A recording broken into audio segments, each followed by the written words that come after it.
Welcome back to another episode of Stand on Guard. I'm your host, David Creighton. Yeah, I'm in nobody's pocket. Yeah, it's merch week here at Stand on Guard on Creighton's Right. I'm broadcasting to you live as usual, live from Ottawa. And we'll be back in a minute to discuss the issues of the day. The Prime Minister lied and his minions continue to lie.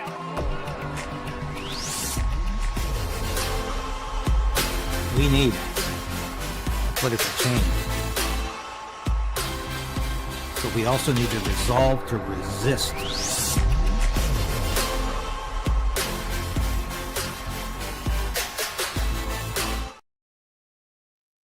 Thanks for joining us today. And like Sasha, my cat, always said, please subscribe. Support the station in any way you can, but especially through subscriptions, because that's how we beat the algorithm. We're literally, I think, 5 people away from 60,000. I know a lot of people say, so what? 60,000 is nothing. Well, when you have to gain those subscribers day by day, week by week, because you're fighting suppression, it means a lot. And thank you for those of you who support this station the way you do. And I see you out and about when I'm covering events, or even when I'm just out shopping at the local Walmart or other stores. People come up to me and say, we love your show. Thank you. And that encourages me. And there are days, believe it or not, when I need that kind of encouragement. Now, we're going to be talking again about the Sean Feucht incident in Canada here, because he's back in the US, of course, but he's coming back in August. He's coming back, ostensibly, maybe he'll get to go to Winnipeg, but I'm sure the Winnipeg, red Winnipeg, will ban him from performing in any public places. That's my prediction. But he'll find a good Christian church. It's neat how it was a Spanish Catholic church that came through for Sean in Montreal. And they're the ones saddled with the $2,500 fine for hosting an illegal evangelist without a permit. Just all BS. And by the way, a lot of people, no, I can't say a lot of people. I had some comments this morning before the broadcast about, why are you talking about the longest ballot? It's all solved. Well, I'm grateful that some viewers know much more than I do or anybody else, but I think I have a few thoughts to share about the longest ballot, because in the first place, I focused in the last 2 days on, I thought, the most important story in the country, which was the Christian persecution that goes on in this country, blatantly, flagrantly. And we saw that demonstrated against Christian musician / pastor Sean Feucht from the United States. Very unwelcome in Canada, except at Christian churches. Governments, municipal, provincial, federal, all stood in his way. And we know it was a coordinated effort because, yes, Parks Canada was involved at one point in Gatineau. Who's in charge of Parks Canada? Well, the former environment minister and the current something called Canadian Identity Minister, it's Stephen Guilbeault. Yes, the guy who calls himself a proud socialist. Before I go any further, though, lest I forget, we put this video up yesterday, and suddenly it's like people started to notice it. And that's because Mark Carney doesn't believe you're born in an inheritance. Let's put it that way, of freedom. Freedom is God-given. It's not man-given. It's not state-given. But Mark Carney thinks you have to earn your freedom. But freedom is something you earn every day, and that strength is something we need to reinforce. But how do you? Sorry, Mark, that's not how it goes. I don't have to earn my freedom, especially from you. That's a flagrant outrage. But here we go. So I'm hearing people say the problem is solved, David, and I'm seeing podcasts saying, "Oh, Pierre, victory! Pierre won." You don't, think beyond your nose. If you think this is somehow all solved, do you really believe Elections Canada, the government of Canada, is going to side in any way that's going to help Pierre Poilievre? This was never really a problem in terms of Pierre Poilievre winning this by-election.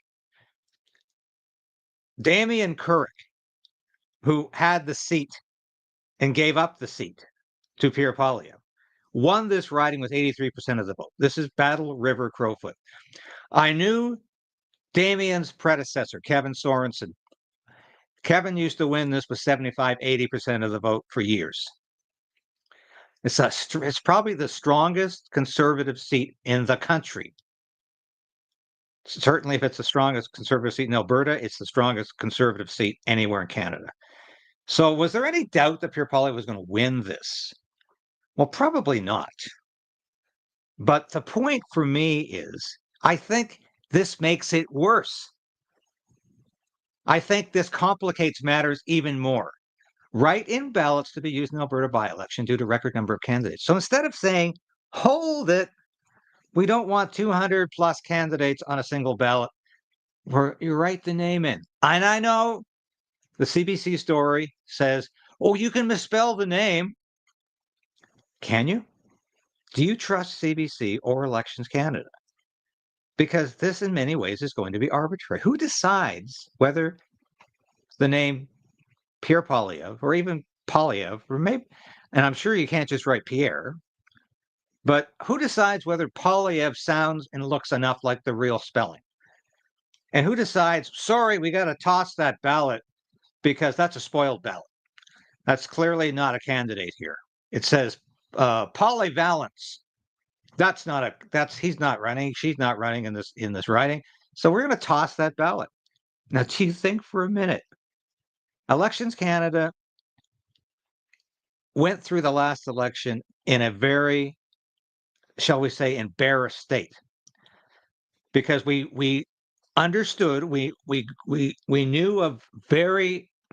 I have to be careful with this because believe me, they're trigger happy right now at Elections Canada. A very good friend of mine is being investigated by Elections Canada because of comments, because of an investigation he did during the campaign. I'm not going to say anything further about that because it might complicate his life and mine. But Elections Canada, of course, we know there were, shall we say, irregularities at polling stations, that ballot boxes were moving around when they probably shouldn't have been, that polling stations closed long before they were supposed to. And there were a lot of cases of, and of course, there were all of these recounts and people winning by one vote and ridings being flipped over and over again. This has never happened in previous Canadian elections. There's clearly something amiss in Elections Canada. And I was always one of the greatest proponents of Elections Canada as being an objective, impartial example of how government should work. Because I was a poll manager in the 2015 election. No, I wasn't doing journalism at the time. I wasn't working on Parliament Hill, and I had not been a member of a political party for quite some time. And I approached it in a very objective mindset to say, let's see democracy at work. And I was quite impressed with how it worked. That was 10 years ago. I'm not impressed with how it worked in the last election. Now, what can go wrong? How about an older candidate, an older voter who comes into the polling station and can't remember who the Conservative Party candidate is? So they write Conservative Party. Boop, spoiled ballot. Now, this could be an even greater problem than 7-foot-long ballots, because it's contingent upon people getting the name vaguely right or remembering who the name is. A lot of people vote by party. A lot of people, believe it or not, a lot of people might not even know Pierre Poilievre is running in Battle River, Crowfoot. They might just know, oh, it's time to vote again. I always vote Conservative. I'm going to vote Conservative again. So they're going to be given this blank piece of paper and they're going to write in Conservative Party Canada, and that's going to be unacceptable. So for those of you in the comment section saying, David, leave this alone, I'm sorry. That's why I'm doing independent broadcasting right now, because I used to have editors who said that. And I'm not going to leave this alone because I think it's an issue. I think it's a problem. And listen to a couple stories here. Canada has listed 209 confirmed candidates in the rural Alberta riding of Battle River Crowfoot as of this morning, only 7 of whom have political party affiliations, while the majority who've signed up to run are listed as independents. This riding has been targeted by the advocacy group, the Longest Ballot Committee, which also ran a campaign in Pierre Poilievre's former riding during the April general election when he lost, where the ballot had 91 candidates. The group is protesting against the first past the post system. We're looking more at how to make candidacies fairer, how to make votes more representative of what people want, and maybe also having more voices heard. The Battle River Crowfoot riding was held by Damien Couric, who stepped down so that Poilievre could run to replace him. The Conservative leader, who is looking to restore his position in the House of Commons, says the long list of names flooding the ballot is an abuse of democracy. It prevents or makes it difficult for credible candidates to get attention. I don't think it's going to make the point that the people behind it want to. Elections Canada tells CTV News that given the unusually high number of candidates and based on lessons learned from similar past situations, it's been working on ways to improve its services to electors, and that work will be finalized after nominations close today. The by-election is on August 18th. Well, thank you very much for that. Well, watch, I have to ask at this point. Yes, Pierre Poilievre's out knocking on doors, and I'm sure he's getting a lot of pushback from a lot of people in that riding who support Alberta independence. This is a very strong riding for Alberta independence. And the farther right you go in Alberta, the stronger the support for Alberta independence is. He's getting a lot of pushback. You're not going to hear Poilievre talk about this. In fact, I looked this morning to see if he's put any videos out in the last 48 hours, 72 hours, and no, he hasn't.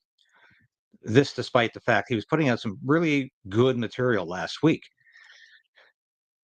But I say this again, Pierre Poilievre seems to think he's running in a federal election against Mark Carney because he's once again not talking to conservative, small c, conservative, small l, libertarian podcasters, broadcasters. He's talking to the mainstream media, and he's talking increasingly like a mainstream politician.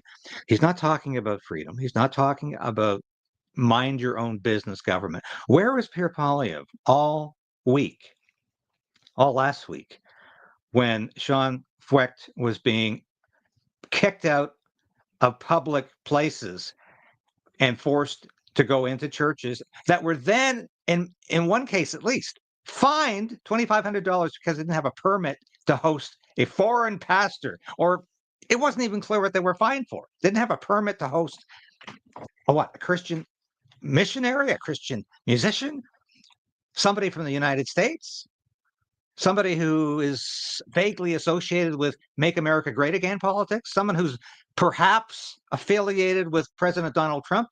Sorry, President Donald Trump right now is negotiating with Mark Carney on tariffs. So why are we POing Donald Trump? Donald Trump, and as we'll look at later, is telling the federal workforce to respect the religious opinions of workers.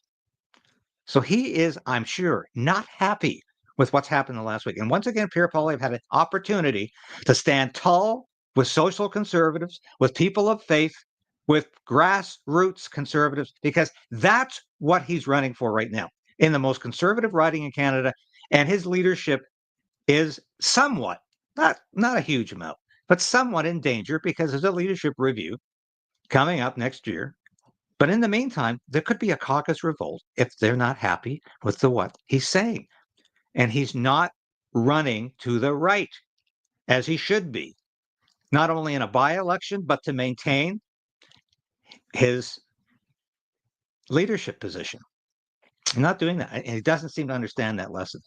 Let's listen to one more clip along on with this issue. 91 names. This ballot from the Ontario riding of Carleton once held the record for the longest in Canadian federal election history. But Alberta's Battle River Crowfoot riding nearly beat it twice over. By the close of nominations Monday, 209 names had officially made the ballot in a by-election where Conservative leader Pierre Poilievre is trying to win back a seat in Parliament. The flood of candidates comes from a group called the Longest Ballot Committee, a protest aimed at Canada's electoral system, not any single politician. In our current first-past-the-post system, politicians game the system. They're the ones who decide the way our elections are run. And obviously there's a conflict of interest, since they are the ones who directly benefit from our current system. Poilievre, who lost his longtime seat in Carleton this spring, is now running in Alberta, but calls the protest a scam. He's written to the government House leader, calling it a deliberate attempt to manipulate the rules, confuse voters, and undermine confidence in our elections. Meanwhile, some voters in the riding aren't exactly thrilled with the campaign either. If you didn't know who you were voting for, I could see how that might be very distracting to you. You can't really know 100 candidates to make a sensible decision on the best one. It's going to be comical, I think. How would you like to be a vote counter for that? But here's the twist. That giant ballot won't actually exist. Elections Canada says because of the historic number of names, voters will use an adapted ballot, writing in the name of their preferred candidate by hand. Misspell it? That's okay. As long as your choice is clear, your vote will still count. But writing just the party name? That won't fly. You must include the candidate's name for it to be valid. The poor people in this riding must feel so used, honestly, like between Pierre Poilievre using them to get back in the House because he lost in his own riding, and now these 200 people are going to jump on the ballot to make some protest about something that has nothing to do with the riding. This is not a good day for democracy, for the integrity of the ballot. The Longest Ballot Committee responded to these changes, calling it a very reasonable solution. So while this may have been Canada's longest ballot ever, it won't take a forest to print it. All right, so I ask you again, do you trust CBC? Do you trust Elections Canada to do this in an objective, impartial way after the last election? I don't.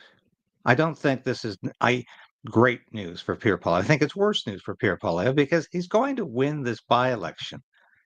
There's no question that he was still going to win, even with 200 names on a 7-foot-long ballot. But now it becomes problematic, even more problematic, because there's a lot of folks who won't know what to write on that ballot. And this might be worse news than it was previously for Pierre Poilievre. And I just put that out there because I am very hesitant to applaud anything that comes from the government of Canada at this point. I think it's all politically motivated, and I think there's always a political spike to what they do. So I want to move for a minute. I mean, I might get back to this because Elections Canada had a chance. No, let's play this now. This is interesting. L'élection à l'automne de la salle Aymar-Verdun, il y a 91 noms sur 2 colonnes, un bulletin qui a 1 mètre de long. Alors vous imaginez les difficultés pour un électeur qui a un déficit ou qui a des problèmes de littératie ou qui ne peut manipuler adéquatement un bulletin comme ça. Alors, si le nombre de candidats augmente encore, je vais devoir réduire la taille de la police de caractère utilisée sur le bulletin de vote, ce qui ne va pas aider les électeurs qui ont un problème de littératie ou un handicap. It means that I'm setting aside the will of Parliament, and I do not do that lightly. Parliament has designed the ballot in a certain way, and there can be conversation as to whether this is the right way in debates and amendments. But for me to set it aside is a significant gesture, and I do not do that lightly. But there is no other way of allowing so many candidates. I do think. Thanks for being here today. I just want to clarify one area. Mr. Perrault, you mentioned about the longest ballot initiative, and I'm going to ask you if you can correct me if I'm wrong. I recall years ago when someone wanted to present themselves as a candidate for a federal election, was there not an amount that was required? I want to say, I think it was $1,000 to be a candidate, and I don't think that applies anymore. And I don't want people who want to run for office to be prohibited from doing so because of monetary reasons, but would that be something that would reduce the number of, I don't want to call them fake candidates because they are legitimate candidates, but would that reduce some of the numbers of people who are making a 91 nominated named ballot? There was a $1,000 deposit. It was refunded on the submission of the financial returns. So basically, in a way, it's sort of a performance bond for the candidates. It was struck down by the courts on charter grounds on the basis that it allows wealthy but frivolous candidates to run and prevents poor but serious candidates from running. So it's difficult to see any significant amount being imposed as a prior condition. Now, of course, Elections Canada, Government Canada could have appealed that decision, but they chose not to. But what did they appeal immediately? Judge Mosley's ruling that the Emergencies Act was unconstitutional. They appealed that immediately. That's where their priorities are, folks. Now, that's probably the last I'm going to say about this so-called longest ballot, unless, of course, Pierre Poilievre happens to lose this by-election, and unless we discover more information until August 18th. So we probably said enough. I want to turn to my good friend, Neil Oliver, who's been on this show many, many times. And yesterday, if you watched Redacted, he was on with my good friend Clayton Morris, talking about encroaching authoritarianism. And it seemed to blend exactly with what is happening in Canada right now, where we are approaching our narco-tyranny. During the Freedom Convoy trial, we saw how the government punishes ordinary citizens for simply not having the same views as the government, for pushing back against the government narrative. That's a narco-tyranny. And of course, they go very easy on real criminals. And it's just, the National Post did a great piece the other day about what you stand to get in this country in terms of jail time if you kill somebody, if you rob a bank, if you steal a car, if you commit SA against somebody. What do you stand to lose? Well, in every case, it's usually less than what the Crown is asking in punishment for Chris Barber and Tamara Leach. And to boot, they want Chris Barber's truck. That's sheer communism. But that's where Canada is. And that's really why last week I focused on the Freedom Convoy sentencing hearing, which was an utter atrocity in Canadian legal history, where you have these Canadian heroes being vilified as guilty of criminality. And I think Neil Oliver really has something important to say here. And I've reached out to Neil, or I will be shortly, to get him on the show either at the end of the week or next Monday to talk about some of these other things, because Neil is always a fantastic guest. But here he is in conversation with Redacted's Clayton Morris, and this was broadcast yesterday. I'm hoping I'm going to be on Redacted this afternoon to talk about Sean Feucht and the utter persecution of Christians in Canada. Politics of Sinn Féin, we ourselves, that Ireland must be independent, that Ireland must determine its own fate for itself, by itself, and of itself. And whether you agreed with that or not, it was loud and clear. The Irish identity, the music, the culture, the language, everything about it is one of the most identifiable identities on the face of the earth. Right. Name to me a more instantly something that you can stop someone anywhere and say, what are the Irish? What is Ireland? Right. And you'll get the stuff. Shamrock, Guinness, music, Blarney, the crack, all of the rest of it, all these things, cliched or not. And Ireland is just on its back at the moment. So you think, where is that? What's happened to that indigenous determination to be Irish, to be ourselves, to be yourselves? And that's not wrong. Is it wrong? It's not wrong. It's not wrong at all. Is it wrong to feel that you want to preserve Scottish heritage? And it seems to me that places, these small and instantly identifiable places, like Scotland, like Britain, frankly, another small place in the scheme of things, Ireland, in Canada, huge place, relatively small population. New Zealand, Australia, vast continent, but a relatively 25 million people or whatever it is. These places seem to me to have been singled out specifically because they're small. They've had a very clearly defined sense of themselves. They're synonymous with freedom. They're synonymous with a sense of self. And it seems to me that the globalists seem to be saying, if we can show the world that we can undo these people, if we can put these people on their backs and have them become homogenized places, atomized populations, strip out millennia of identity and leave these places atomized and with no sense of themselves and just at the behest of unelected bureaucrats here, there and everywhere, then we can do it anywhere. It seems so evil. I mean, these unelected bureaucrats, these globalists who run the show, it seems so evil that it's almost hard to believe. Like when you and I talk about the globalists and this agenda, which you can see it clear as day, talk to English, talk to the English, ask them, is London the city of your youth? And they'll say it's unrecognizable. It's totally different. London's fallen. Fascinating. That's exactly what's happened to Canada. We're losing our identity. And this is what I've been writing about in Human Events this week, the Postmillennial, and other publications. Canada has lost its way.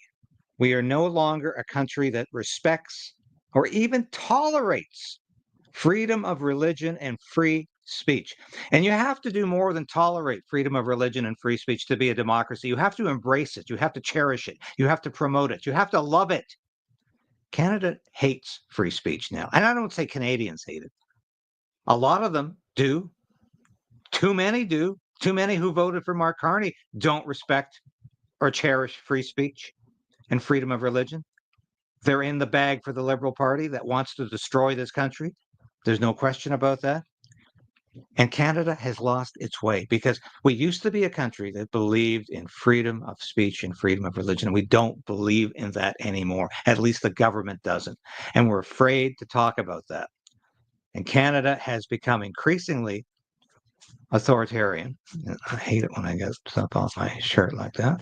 But we'll be back in a moment with some incredible footage of Stephen Harper. Because did you know Mark Carney is reaching out to Stephen Harper for advice because he doesn't know how to deal with Donald Trump. And this is the guy who said, I know how to deal with Donald Trump. I'm the tough guy. I'm the guy who was the banker, right? I'm the guy who was the governor of the Bank of England. I was the guy who was the governor of the Bank of Canada. I know these people. I know how to fight for Canada. He's admitted privately that he doesn't know how to fight for Canada, and he's asked Stephen Harper for advice. When we come back after this merchandise break, we'll talk about that.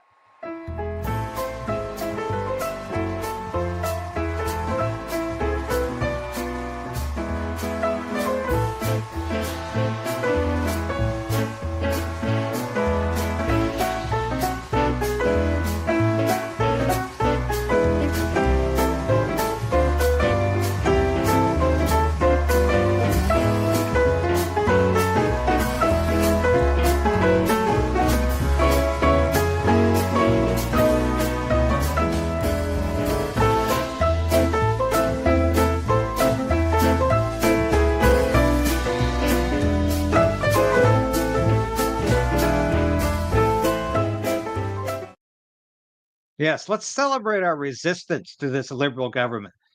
Buy a t-shirt, buy a mug, buy a sticker. Proclaim your independence from tyranny. That's what we're all about. Now, we got that clip that I promised you. Producer, can you run that, please? This government did actually ask me a few weeks ago my advice.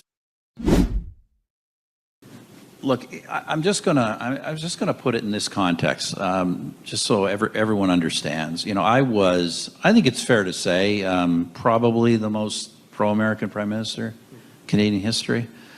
And I tell people that if a year ago the government had asked me President Trump's coming in, he's talking about, big challenges on trade, USMCA, tariffs. What would you advise? I would have said a year ago, this is a real opportunity for Canada to really deepen its economic and security partnership with the United States. However, when this government did actually ask me a few weeks ago my advice was the opposite. My advice was, yes, on the economy, we've got to kind of get something short-term worked out with the Trump administration, but this really is a wake-up call for this country to truly diversify its trade export markets. That's why we did sign the trade deals all around the world, Europe, Asia, Pacific, the Americas. And Canada has been, to be blunt, this is nothing against the U.S. The reality is, independent of the current disputes, Canada has been, to use business term, and I'm in the investment business now, we have been grossly overweight the United States as a country, and there is no reason for that. Just because we have that geographic proximity does not justify the degree of dependence that we have on a single market, which is sometimes disadvantageous. And the other thing, in terms of security, my advice to the government is, yes, absolutely, spend more on defense. We should have been doing it all along. But while we spend a lot more in defense, while the border is a shared responsibility, let's make sure we spend a lot more on defense so that we can be independently responsible for our own land, seas, and skies, independent of the United States. Very interesting advice, but I'm very surprised that Stephen Harper thinks we can independently monitor our border and defend our land, seas, and skies. Because clearly we can't. We will never have a national defense large enough or strong enough to do that. We haven't got the population base to fund a military that large. And I'm not sure any Canadian would want a military that large. That's why we've always worked in cooperation with the United States. This is why the United States is our principal ally. And anybody who understands basics about foreign policy and military affairs will tell you that. So I'm quite perplexed over some of the remarks he's making. But it's interesting to note that Mark Carney is so desperate for advice. He reached out to Stephen Harper to find out, well, how do I counter Donald Trump? Because I'll tell you this, Mark Carney has no plan. Mark Carney has no idea what he's going to do. And the deal that Donald Trump worked out with the European Union is a harbinger of doom for Canadians, because it means Trump's going to be really rough with Canada because he knows Mark Carney is a pushover, and he will push him into the ground. Now, I want to go over this fantastic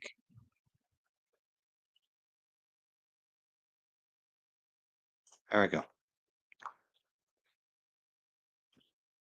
This is fascinating. I want to go over Sean Feucht, the things he came up with yesterday, because this is really, really interesting. And I hope you all can see this today. I know you had some difficulty yesterday. But look at this admission from CBC News. How U.S. Christian musician Sean Feucht put freedom of expression to the test in Canada by revoking concert permits. It looks like governments engaged in censorship, experts say. Well, you don't have to be a friggin' expert to come up with that analysis.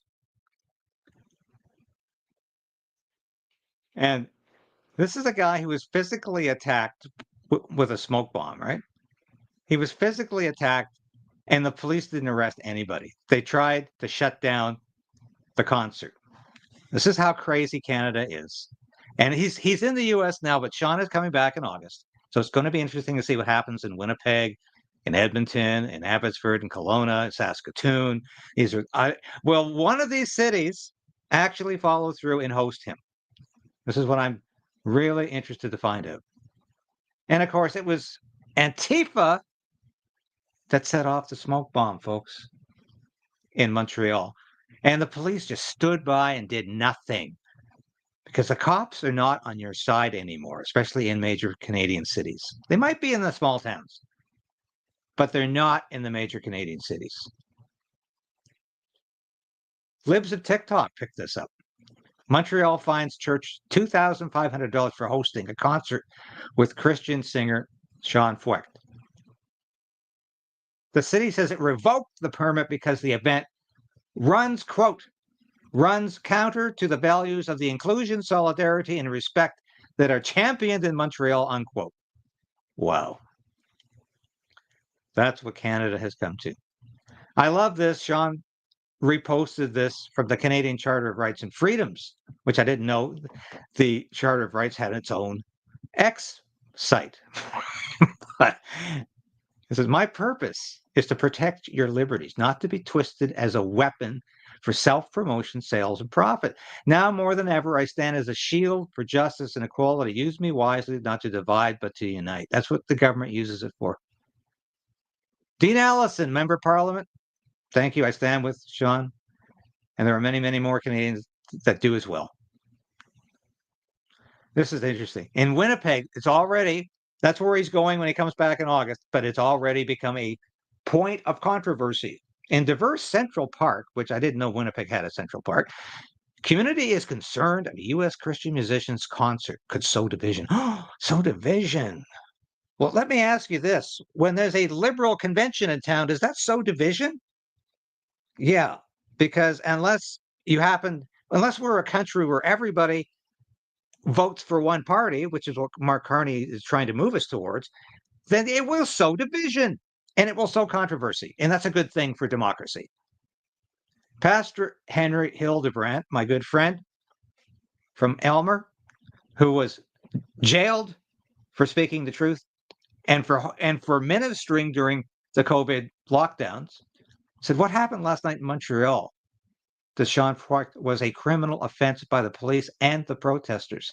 Section 176 of the Criminal Code of Canada is very clear and needs to be enforced. Any disruption or disturbance of a worship service is a crime. Period. I want to thank Alexandra Lavoie from The Rebel for her excellent reporting in Montreal. She always is on spot on and on target. So, yeah, once again, you saw the pictures about how dangerous these. Let's see if we can hear this.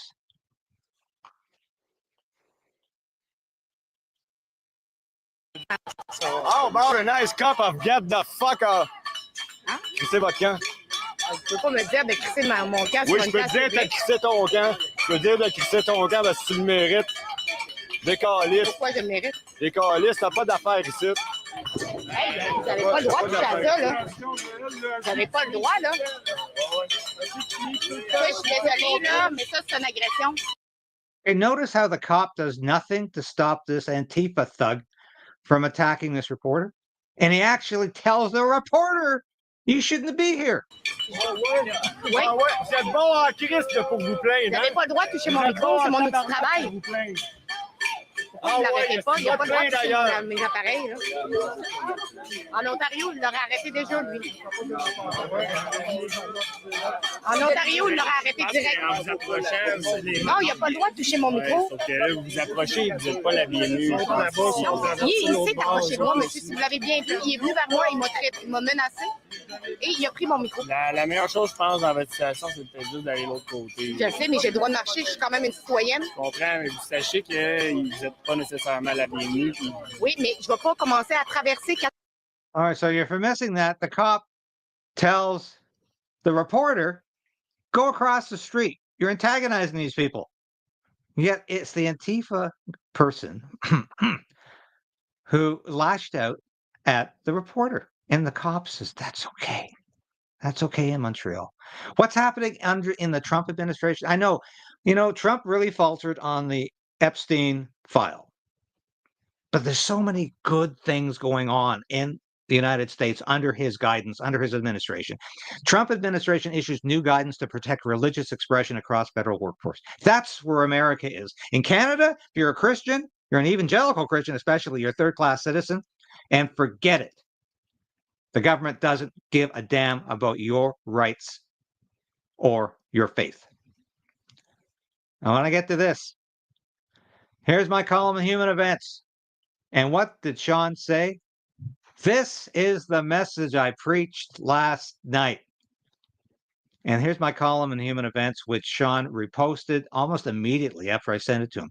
David Creighton, Sean Feucht refuses to give up on Canada. We Canadians shouldn't give up either. I agree, we shouldn't give up. And, and I wanted to share those with you because I think it's extremely important to realize how fragile democracy is. And we saw the demonstration of this in Canada this week. President Ronald Reagan, one of my political heroes, said that freedom is fragile and freedom is a generation away from passing away. Freedom is a generation away from dying. And that's exactly the lesson we need to learn in this country. Freedom is very fragile, and we could lose that freedom. We're incrementally already losing it. So wake up. Don't get woke. Wake up. Wake up to the fact you're losing your freedom in this country, and it's bad. It's desperate. And Mark Carney is not helping the country, making Canada strong. He's not making Canada free. He's selling the country out to the globalists, to China, to the Europeans, and he wants to take the U.S. with them in any way he can. But he's using the tariffs as a distraction from his own inadequacies, from his own conflicts of interest, and that's what this is all about. But don't trust Mark Carney, don't trust the CBC, and don't trust the system in this country to get it right, because it's so far wrong. That's all for today, folks. Thanks for tuning in. Hope we have lawyer Eva Chipiuk on the show tomorrow to talk about how she was canceled by the RBC. Thanks for joining us today. It's been a pleasure. I've been broadcasting to you live from Ottawa. This has been David Creighton. Thanks for joining me today. I'll be back again tomorrow.